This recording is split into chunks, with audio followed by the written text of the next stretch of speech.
अस्सलाम वालेकुम। मार्केट आज 1991 पॉइंट माइनस क्लोज हुई है 2000 पॉइंट और मार्केट बहुत हाई वोलेटाइल चल रही है पिछले 5 से 6 दिनों में। और इस वोलेटिलिटी के अंदर अगर आप किसी स्ट्रेटजी को नहीं अपनाएंगे तो फिर मारे जाएंगे, बहुत ख़तरनाक हो जाएगी मार्केट आपके लिए।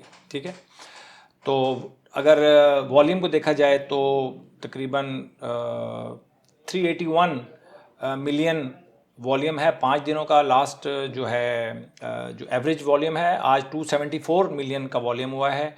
और अगर टर्नओवर को देखा जाए तो 35 बिलियन का टर्नओवर चल रहा है 5 दिन का एवरेज। आज 25 बिलियन का काम हुआ है। तो अगर इसके बाद हम देखते हैं जी KC100 इंडेक्स को 15 मिनट के चार्ट के ऊपर, तो आज सारा दिन यहाँ से मार्केट स्टार्ट हुई है जी। और उसके बाद आप देख लें कि आज सारा दिन मार्केट पैनिक में रही, प्रेशर में रही, सेलिंग रही मार्केट में। और फ़िलहाल तो मार्केट प्रेशर में ही लग रही है।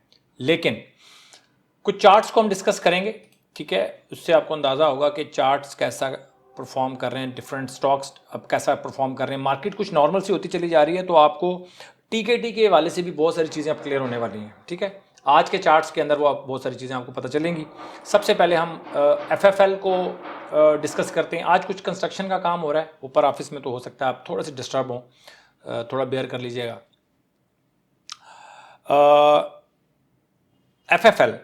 FFL को मैंने लास्ट डे भी किया था, हमारे ये टीकेटी में आया था 23 दिसंबर को, और 24 दिसंबर को आपकी इसमें बाइंग बनती थी। बहुत आउटस्टैंडिंग परफॉर्मेंस दी है। मार्केट 2000 पॉइंट माइनस है, लेकिन FFL की आप देख सकते हैं। FFL को आज मार्केट परसों यानी कि 23 तारीख को टीकेटी में इसने क्रॉस किया था, और आज प्राइस एक्शन को भी इसने, जो हमारी लाइन होती है प्राइस एक्शन की, उसको भी इसने क्रॉस कर लिया। तो अगर आप FFL में आपने बाइंग नहीं की, अगर आपकी FFL वॉच लिस्ट में था और आपने बाइंग नहीं की, तो फिर थियोरेटिकल तो आप बहुत तेज़ हैं, बट प्रैक्टिकल करने में आप वीक हैं, तो उसके ऊपर आपको काम करना पड़ेगा। उसका तरीका यही है, देखिए, अगर आपसे प्रैक्टिकल थ्योरी आपकी अच्छी है बट प्रैक्टिकल नहीं हो पा रहा आपसे, तो आप अपनी कैपिटल को कम कर दें, सरमाया कम कर दें। अगर 1 लाख से काम करते हैं उसको 10,000 कर दें। स्टॉक्स अगर आप 30 आपके वॉच लिस्ट है, उसको आप 15 पे ले आएँ। जहाँ पे आप 500 शेयर्स का काम करते हैं वहाँ पे आप 10 स्टॉक्स का काम कर लें, लेकिन एंट्री लाजमी लिया करें। ठीक है ना, अगर आपका दिल नहीं कर रहा ना स्टॉक को बाय करने का, 5 शेयर, 10 शेयर, 50 शेयर, 100 शेयर, जितना आप समझते हैं कि आपके दिल के ऊपर ज़्यादा असर नहीं डालेगा, उतने स्टॉक लाजमी लें। ठीक हो गया। अब हो गया जी, इसके बाद TRG के बारे में मैंने आपको कहा था कि उसको आपने बाय लाजमी करना है, और अगर आपकी वॉच लिस्ट में है तो उसको आपने बाय लाजमी करना है, इंतज़ार किसी चीज़ का नहीं करना। मेरा अंदाज़ा था कि शायद ये कुछ तंग करेगा, लेकिन आज इसकी बहुत आउटस्टैंडिंग परफॉर्मेंस रही है और काबू से बाहर हो गया।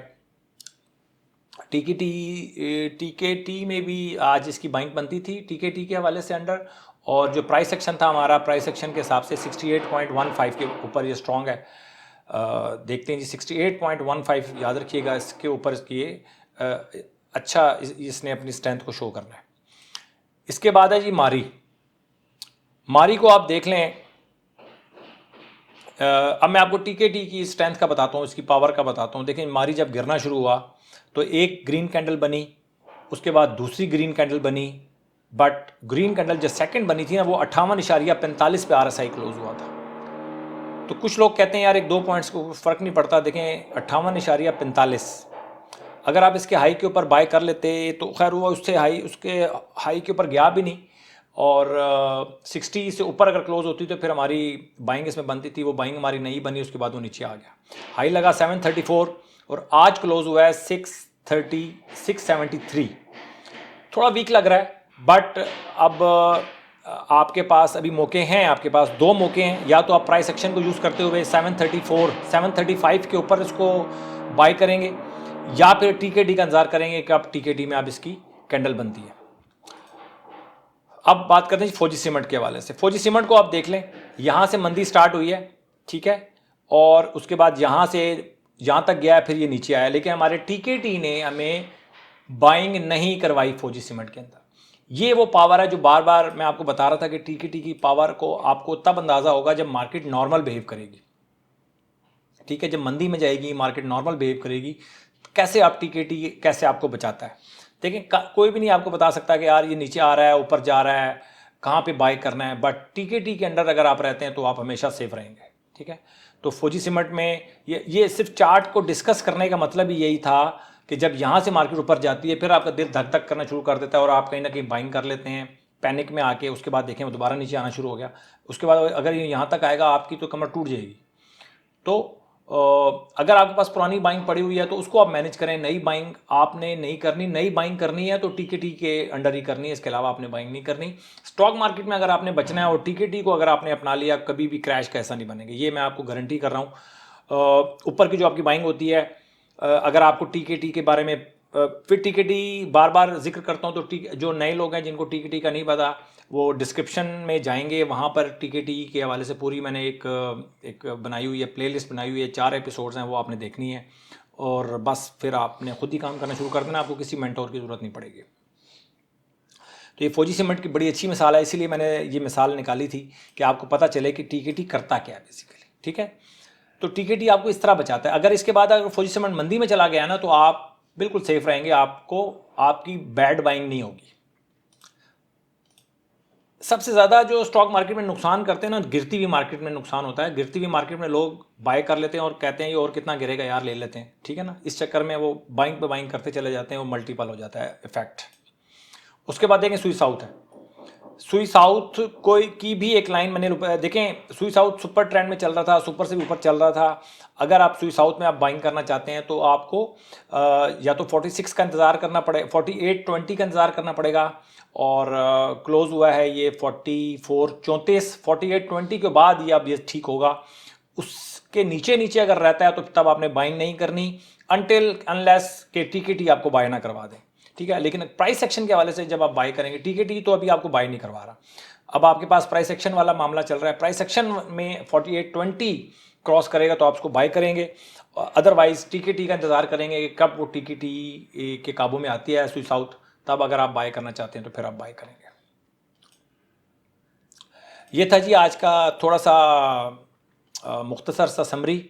और जो स्टॉक्स मंदी में हैं उनको अगर आप अच्छा, मैंने तो आज ए और ए प्लस तो डिस्कस ही नहीं किया जी, वो तो पहले सबसे पहले तो वो चेक कर लेते हैं। ए और ए प्लस में जब जाते हैं तो हम देख लेते हैं ए कैटेगरी ए में ARPL है और FFL है, GGL है, JVDC है, MFFL है, TRG है और UBL है। अब देखें कितनी मंदी में भी स्टॉक्स निकलते हैं। मैंने आपको बहुत दफ़ा बताया कि स्टॉक्स का इशू नहीं है, स्टॉक सिलेक्शन का इशू नहीं है, सिर्फ आपको अपने आप को डिसिप्लिन करना है। आपको हर हालात में ना अच्छे स्टॉक भी मिलेंगे, बुरे स्टॉक भी मिलेंगे। ठीक है, हमने अच्छे स्टॉक्स को हमने सेलेक्ट करना है और बुरे स्टॉक से निकलते चले जाना है। एयरलिंक सुपर ट्रेंड में चल रहा है, APL ट्रेंडिंग में है, ASL सुपर ट्रेंड में है, ASTL ट्रेंडिंग में है, दाऊद हरकुलिस ट्रेंडिंग में है, FHAM अच्छा चल रहा है, PSX अच्छा चल रहा है, सुपर ट्रेंड में है लेकिन कंसोलिडेशन में चला गया है।